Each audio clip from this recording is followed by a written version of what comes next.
So guys, buti na lang patuloy ang pagtakbo ng pumping station dito, kaya hindi pinasok yung looban ng F Manalo, San Juan. Ito ang San Juan River guys.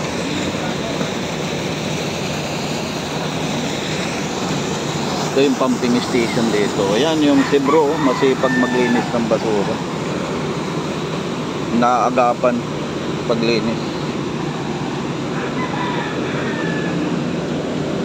Ayan.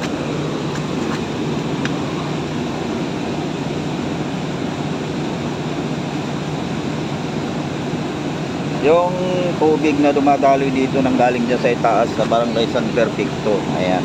Ito naman yung ating masipag na MMD. Ano section kayo bro? Flood control. Flood control. Ayan, si bro mabait to, masipag. Naka-assign sila sa flood control. Ayan.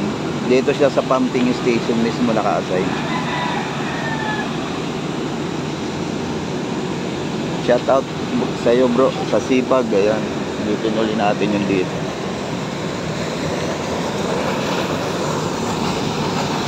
Kung walang pumping station na yan, kung hindi pinag-andar yan, matagal nang binaha. Lagpas tao ang baha rito sa San Juan. Dito sa San Juan River.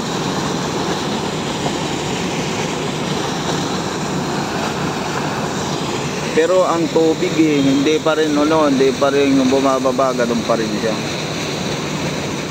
Ganun pa rin ang taas ng tubig. At saka yung takbo, yun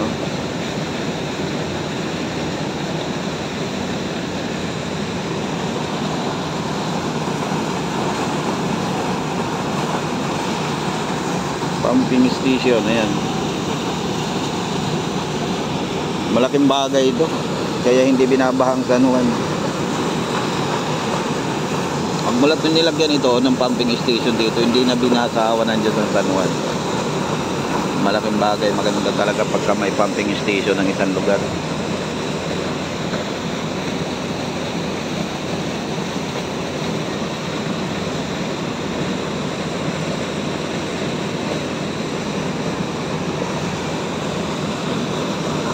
Lakas ng buhos ng tubig.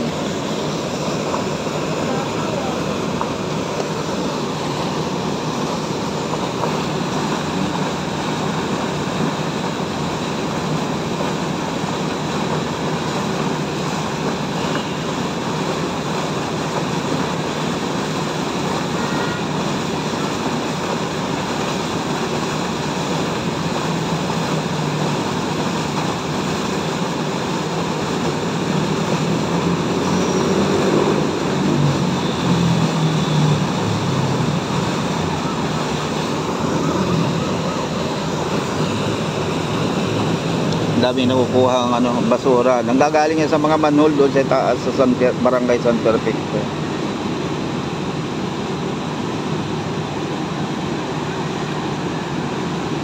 Malaking bagay talaga.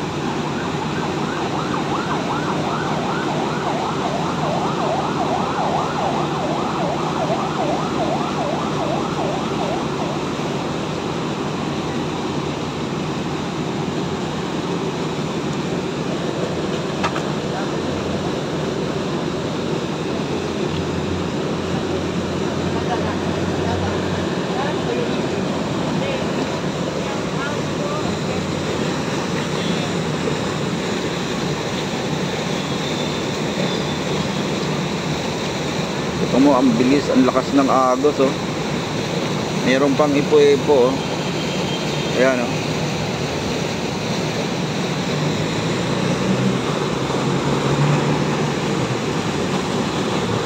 Marami mga basura yung hindi na masyadong mga basura ang inaagos dito dahil doon sa itaas. Yan doon sa itaas na ito, ayun, may din doon, may pumping station, kaya nasasala na yung mga basura na dumadaan. Ayun, mayroon kahit pa paano, ayun yung puti na yun. Hindi maiwasan ng ating mga kababayan Pilipino na magtapon sa ilog ng basura. Dapat yan, pagka nahuli, multa Hindi lang 1,000, dapat mga 5,000 yan para madala. Wala nang may magtapon.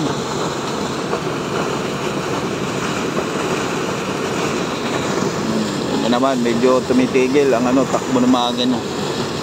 Pero tuloy-tuloy pa rin.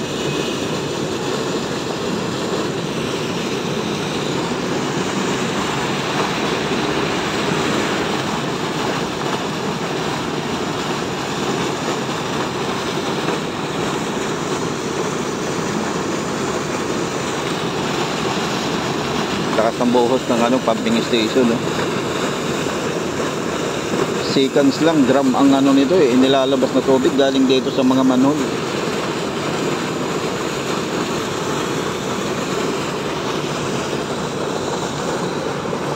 Tatak Digong, yung flyover na yan, ang haba niyan.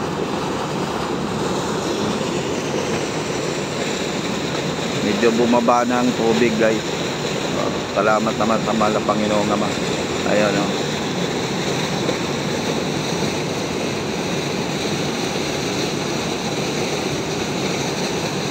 Sana wag nang ibuhos uli yung malakas na ulan dahil masama na naman ang badya ng panahon. Nagbabadya na naman umulan ng malakas. Napakaitim ng ulap. Ayun, itim ang kalangitan natin. Kaya sana wag naman sana ibabagsak yung ulan para hindi nabahain dito sa lungsod ng San Juan City. Maraming salamat sa mga nag-subscribe sa akin noong nakaraang linggo, noong isang araw, hanggang kahapon. Maraming salamat mga kapatid ng mga vloggers. Maraming salamat.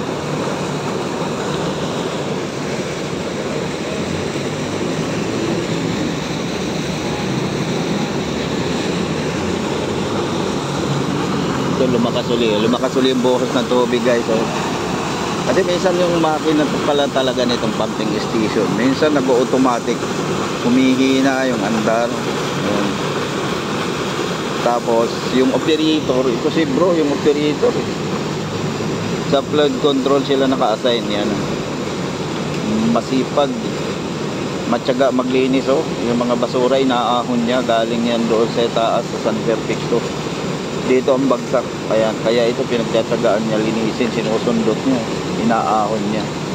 Ganoon kasipag ang ating mga taga flood control, MMD. Ayan.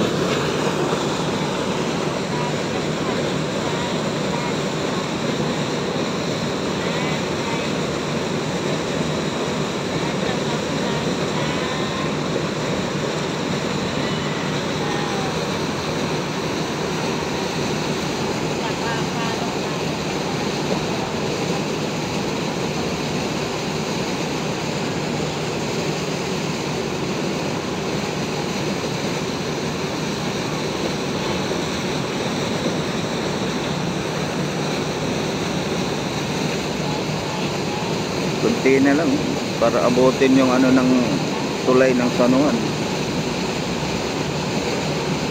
Pero bumaba na siya ng mga 1 feet. Yan, bumaba na siya. Kanina talaga napakalakas, napakalaki ng ano, napakataas ng tubig. Pero ayan, makikita naman sa poste ng flyover kung hanggang saan ang bakat ng tubig. Yun ang ibinaba.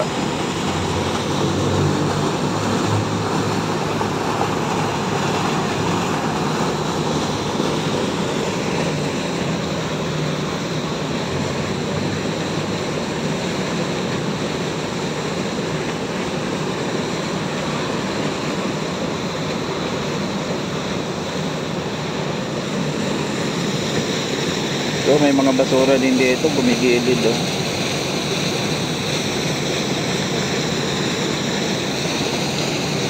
Ayan, may ipo-ipo tubig, oh. Ayan. Ipo-ipo sa tubig yan, ayan.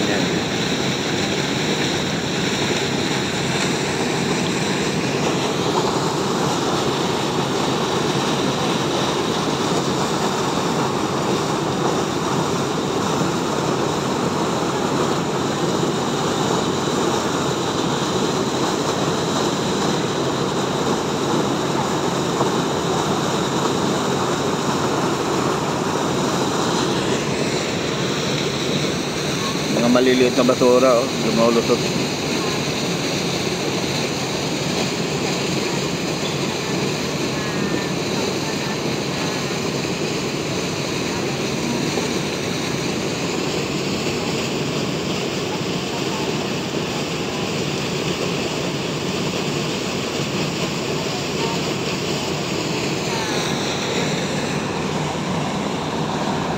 Ayun, hinarangan na ni bro.